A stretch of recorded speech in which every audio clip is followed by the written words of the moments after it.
ภาพพรีเวดดิ้งสุดหวานวูดดี้เผยภาพพรีเวดดิ้งรอวันพรบคู่ชีวิตผ่านเราจะได้แต่งงานกันอย่างถูกต้องตามกฎหมาย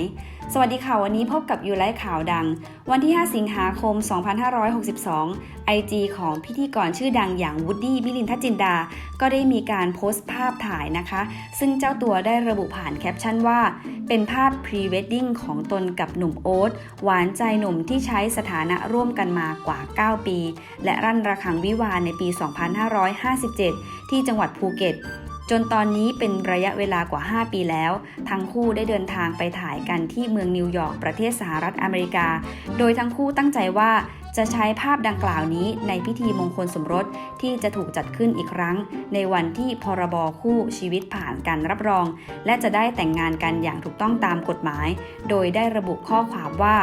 ถ่ายพรีเวดดิ้งจูบโอ๊ตอัครพลกลางไทม์สแควร์เขินสุดๆเลยและนี่คือเซตภาพพรีเวดดิ้งของวูดดี้และโอ๊ตที่มีค่ากับเราทั้งคู่มากกว่าจะได้มาเราทั้งเขินและต้องอาศัยความกล้า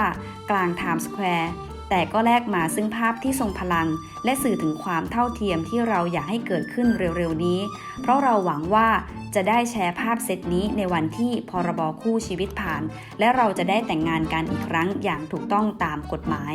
ในขณะที่ฟีดแบ็กจากเพื่อนพ้องน้องพี่ในวงการบันเทิงที่ได้เห็นภาพพรีเวดดิ้งดังกล่าวนี้นะคะต่างก็เข้ามาเขียนคอมเมนต์แสดงความยินดีให้กับโมเมนต์สำคัญครั้งนี้ของทั้งวูดดี้และโอ๊ตกันอย่างล้นหลามไม่ว่าจะเป็นนิโคลีนเจี๊ยบพิจิตรา